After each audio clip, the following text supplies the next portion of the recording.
adigoon erka u bixin amaan boodin leexada amaan badaha waaweyn nafta aan ku biimeyn barashada dalkaaga horta lagu bogtaayo bariga la isku hawlaa dalku baaxad sooriyo banaan miiran waaye ama waa bus iyo xoon ninka buug ku haysto beentaada weeyaan kulanti wacan oo wanaagsan daawadayaal soo dhawaada bogayga abwaan culusow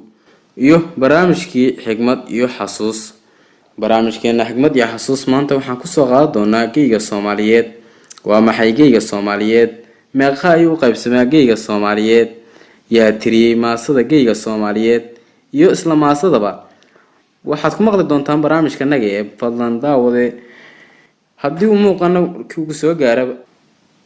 balse daawade waxaan si xushmad leh kaaga codsanayaa inaad page-ka like tiraahdo muuqaalkana sii share garayso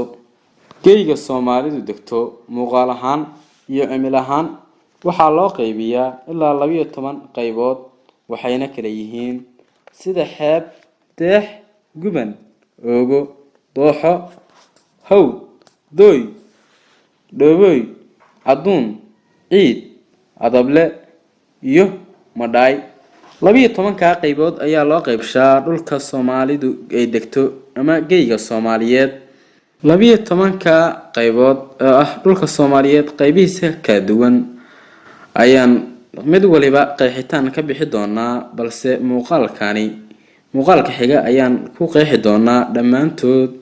12 qaybood oo ka kooban yahay geeyga Soomaaliyeed markaana barnaamijkan geeyga Soomaaliyeed inta aan ku guda jirno muuqaalkan waxa aad ku daawan doontaan murti madadaalo mahmaahyo iyo suugaan kala duwan haddaba daawado sooma haboona geeygeena Soomaaliyeed inaan wax ka barano oo kheyraadka dabiiciga leh geeyga Soomaalidu degto waa dhul aad iyo aad u ballaaran oo xeeb iyo badba leh badda ayaa aad iyo aad kheyraad aad u badan leh halka birigu oo asnaguna qani ku yahay xayawaan aad u fara badan geeyga Soomaaliyeed waa dhul aad iyo aad ugu fiican dhaqashada xoolaha iyo sidoo kale beeraha ayagoo ah labada kaliya ay ku tiirsan tahay Soomaalidu xoolaha iyo beeraha xoolaha ayaa Soomaaliya ka ah dhaqashadeeda boqolkiiba 50 halka 50 kalena uu ka yahay beeraha haddaba daawade geeyga Soomaaliyeed qof kasta oo Soomaaliya ayaa munaasib ku ah inuu barto waana halka laga keenay mahmaahida ah ninaan dhul marin dhaaya ma lahan oo lagala jeedo nin aan waxba dhulka ka aqoon inuusan waxba ka tarin karin waxaa geeyga Soomaaliyeed dhankooda sugaanta kaga cabiray sugaanyahanada waaweyn sida abwaan Maxamed Ibraahim Warsame Hadraawi oo tiriyay maaso ugu magac daray geeyga Soomaaliyeed maasada geeyga Soomaaliyeed ayaa ah ujeedadeedu in qolo dhalinyaro ah oo Soomaaliya oo qurba jooga oo kula hadlayay maasadaas ayuu tiriyay sanadkii 1972 isagoo ka hadlaya inay tahay lagama marmaan dhulkeena hooyo in la barto inta aan la baran dhulalka shisheeye wuxuu yiri adigoon erka u bixin amaan boodin leexada amaan badaha waaweyn nafta aan ku biimeyn barashada dalkaaga horta lagu bogtaayo bariga la isku hawlaa dalku baaxad sooriyo banaan miiran waaye ama waa bus iyo xoon ninka buug ku haysto beentaada weeyaan balcad jawhar shalaambood beerkadaha qoryooley waxa ana bislaadee bay dhaba ku gaar tahay boosaaso beer bixi duqlaaliyo biyo kulul beerihii wajaalo lagu reebay baahida baar dheere iyo jilib waa 100,000 oo mayl dhulka lagu badhaadhe bay adu ku taalo badar lagu ridiyo bariis balka lagu talaale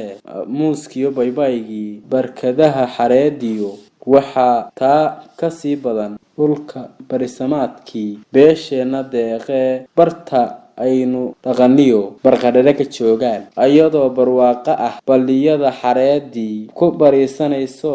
bidix iyo midig dhanka loo dayayo barigii galbeedkaba waxaa bari cadceedii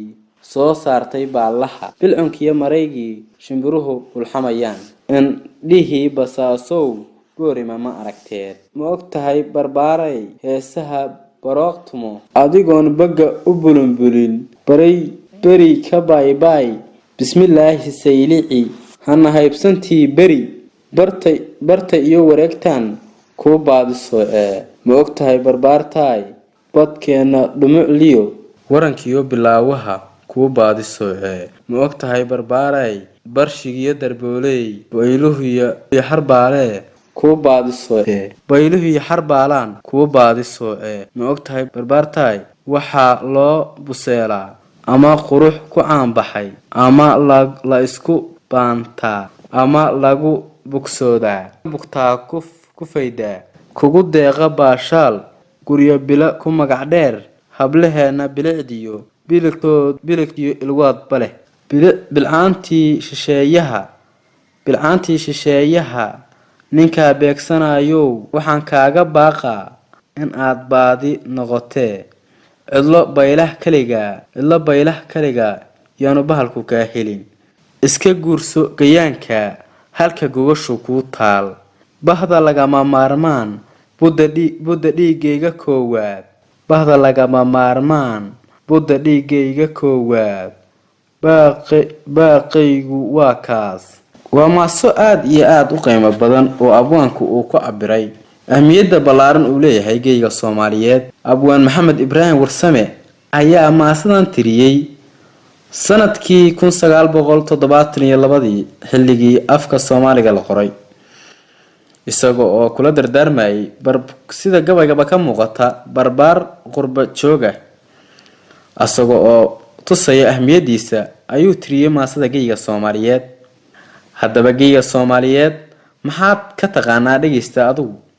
commentiga ayaad nagula wadaagi doontaa qaybaha 12 oo aan soo sheegnay midda aad ka taqaano haddaba daawade dhul noocee ayaa ka dhigi lahayd sida 12 qaybood oo aan hore u soo sheegay sida xeeb deex guban oogo dooxo haw dooy dhooboy aduun ciid adable iyo madhaay 12 qaybood waxaan filayaa qaarkood inaad garan doontaan 12 qaybood waxaan ku qeexi doonaa muuqeena kan xiga anigoo qeexitaan dheer ka bixi doona iyo faalle muuqeena kan xigo ayaanu ku faaqidi doonaa balse daawade ilaa iyo markii haddii aad nala socotay daawade waxaan kaa codsanayaa si xushmad la kaaga codsanayaa inaad page-ka like tiraahdo siina share garayso si uu gaaro saaxiibo kale daawadayaal muuqaal lamida intaan ku kulmi doono waxaan idinkaga tegayaa sidaa iyo amaana Allah